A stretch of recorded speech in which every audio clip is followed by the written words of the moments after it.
You can't know where you're going until you know where you've been. Will Smith said that in Hitch. I don't know where the original saying comes from. I'm pretty sure it's a derivative of a derivative of a derivative, which makes it a cliche at this point. So let's take it back to a dude named Thales. The most difficult thing in life is to know yourself. Now allow me to recap 2016, if you will. After weeks of deliberation, I started a vlog, mostly inspired by this guy and his own vlogs. They were different, they were entertaining, they were cool. Back to the recap. Took a road trip with a couple friends. We called them the Marys. Ran away from waves. Made a short horror sketch. Scaled a giant rock. And almost drowned in a blowhole. Oh shit! Woo! Flew to Seattle to visit my friend Mark. He put me in a wind tunnel because apparently I needed to earn my wings. Said no to the high fly, but then thought, fuck it, let's do it. It was $11 more, but it was a really cool film. Got lost on Space Needle. Said no to the $35 a plate restaurant. Then hit up the Great Wheel at Pier 57. Met up with some more friends for bowling. Argued with this girl all night. About what? I honestly don't remember. Christina won the first one. You did not. I won the second one. Go by. In the morning, worked out in the nicest apartment gym I've ever been in. Then to the airport to head back home to Sacramento. Welcome to Terminal B. In April, I was let go from my job. It's a nice day. That's just saying it nicely. I ain't got no job. I got shit to do. A few months later, the entire company went under. And so begins the journey of the, oh shit, how do I pay my bills phase. I used to work at this store. After many phone calls and arm twisting, filmed my first concert for my music producer friend Kima.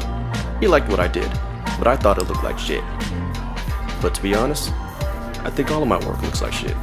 Started the process of moving, but the transition to the new spot was definitely not smooth, resulting in me being homeless for at least a month. Eventually got into the house and after major cleanup and some restoration, created a new office/studio. This. After settling in, redesigned my website for the 4th time. Went to San Francisco to film Kima and his collaborator Mike for the iStandard Producer Showcase competition. We didn't win. Next time though. Helped Marianne, that's Mary number 1, create an audition tape for the Food Network. It got her to the 2nd audition, but that was it.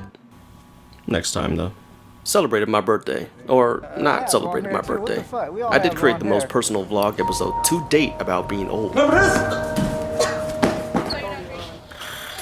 Took a road trip out to San Francisco with my friend Micah.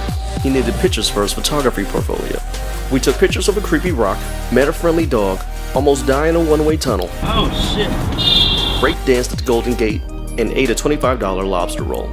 I really had no idea that's how much they cost. That's like bad. It was good though. Redesigned my website for the 5th time, started working out again, and finally hung off a waterfall. See, not much.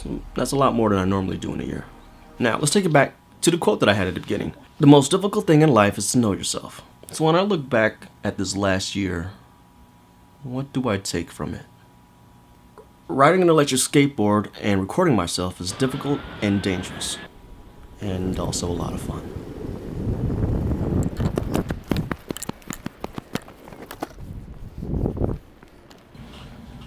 How much here? You can create constantly as long as you fill the well, which segues into my next part. Travel vlogs are cheating. They really are. What the? Travel vlogs are cheating when it comes to creating content. There's so much stuff that goes on, you know. It's like I don't need to think about what I want to put. I'm like just walking down the street and all of a sudden there's so much stuff I could record. Now let's go meta. So no matter how interested I am in anything, in the subject or whatever, I'm never going to be good at everything. Therefore, I'm no longer interested in balancing myself. Where it used to be like I just wanted to balance and humble myself and make sure that I had this over here that I'm good at and this that I'm not good at, and I'm trying to make this better. You know what? Fuck that. This is what's going to happen from now on. I'm going to take my strengths that I know that I have. I'm just going to play all offensive. I'm just going to just completely go into those strengths. And my weaknesses, you know, they'll still be weaknesses. I can still work on that kind of stuff, but it won't be that much of a priority. I think I just need to capitalize on stuff that I'm really good at. Now, I've also invested in the idea of focus. There's a book that I read by Cal Newport called Focus. I'll put it right here. It really made some strong arguments about how in this day and age now that everyone has this short attention span, and not a lot of stuff is really getting made that's blowing people's minds because no one really puts any focus onto it. It's more regurgitated concepts and stuff.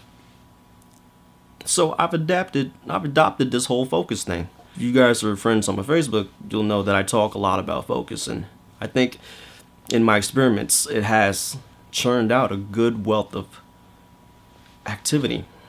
Plus, it's like it's easier to do something when my mind is completely on that and I don't have 20 fucking other things going on at the same time. I've also embraced my introversion. Now, I normally consider myself an ambivert, so in the middle of extrovert and introvert. But being introvert is where I recharge. What is it? You recharge your batteries when you're by yourself. And it's like, yeah, I do recharge. I like being alone with my thoughts because I'm able to think about so many different things. And I don't know if you guys have this problem, but I'm the type of guy that has thoughts running through my head constantly, and I can't shut them up. I used to think that I was not clever, had no ideas. But the more stuff that I read, the more stuff that I watch, the more I experience, and all this other crap going on, all these ideas just send them manifest. Just right here. Right here.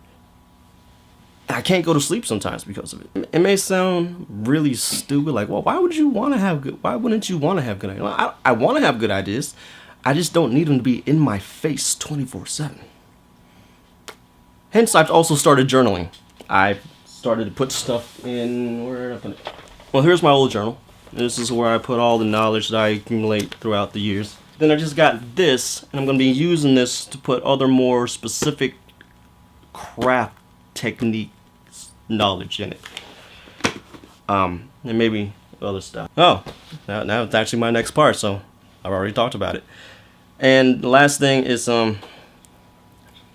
being jobless for almost a year now, I've kind of learned to be happier with less. I can't say my food choices are great, but I'm no longer buying food at $300-400 a month. And, all the books and DVDs and Blu-rays and movies and music that I have, I don't really need all that. Even though I do like collecting books. Have an actual book. Having a book. It's just something about it you can't get with a Kindle or my iPad. Now, I have this habit of saying at the start of every year, this is going to be my year. I'm going to stop saying that because we come to now, a year later, and I think to myself, I haven't done shit. I always start out overly ambitious. I have mission statements and vision boards, and I have these goals that I post up everywhere. And then I look at them, and a lot of times I don't feel like it. They're just taking a really long time to get to. And then other things get added onto there. And then I get distracted by other things. And then somebody's other important agenda that they think is so important needs to be placed up on top of this pedestal. And then I'm off doing other stuff. I forgot where I wrote all this stuff down so I can remember it all, but a year is a long ass time. Shit happens. Sometimes the world throws a giant stick in your spokes. And I've yet to figure out how to get past my inevitable rebellious nature. Complete and utter retaliation against myself. So moving forward, no mission statements, no vision board, no goals. Instead of thinking about outcomes, I'm going to focus more on the things that need to be done on a daily basis. So that when those outcomes actually do happen, I'm not going to know. I'll probably just rethink back to something like, oh, did I accomplish that? Oh, I guess I did that weeks ago. I'm going to be here in the present, which in Zen speak is being mindful. And fuck a 5-year plan. I don't know if I'm going to be here tomorrow, but I'm also not one of those guys to be like, you got to live each day like it's your last, because I don't know. What if I live past tomorrow? But I'm not going to have every part of my life planned out anymore. I look at all my old goals and all my life plans, and none of them really turn out the way I expected it to. So it's ridiculous for me to think that I know what's going to happen in the future. I mean, I'm the type of person that changes constantly. My views, my belief systems, my values, they change. It may sound like I'm wishy-washy, but it's just more like I'm discovering who I am every year. And I think for me to plan out exactly how I think I'm going to be, how I think I'm going to go, with the same philosophy that I have now. It's just ridiculous. I've switched a lot of my thinking from concrete action plans and the arrogance that comes from thinking that you know everything to discovery. The more I read and research and learn, the more I realize I don't know shit. This might come off as some kind of existential crisis right now, but I'm okay with that. I'm a lot calmer knowing that I don't know.